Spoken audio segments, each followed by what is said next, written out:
ये देखो गाइस, मैं सुबह सुबह जब नहाता हूँ तो किस चीज़ से नहाता हूँ, कौन सा पानी से? ये देखो, इसे तो जानते ही होगा, ये हीटर है गर्म पानी करने वाला। ये नल में पाइप लगाऊंगा, इधर से चालू करूंगा।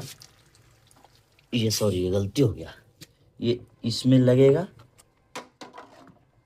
इसमें लगेगा, ये चालू करूंगा, गर्म पानी होकर ये नीचे से निकलेगा।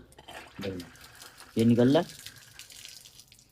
गर्म पानी से नहाता हूँ मैं। अभी ठंडा बहुत है यहाँ पे, अभी गर्मी आ गया, हल्का फुल्का ठंडा कम हो गया, इसके लिए अभी 2 दिन से ठंडा पानी से नहीं नहा रहा हूँ, तो ठंडा पानी से नहाता हूँ। यह है मेरा नहाने का जगह।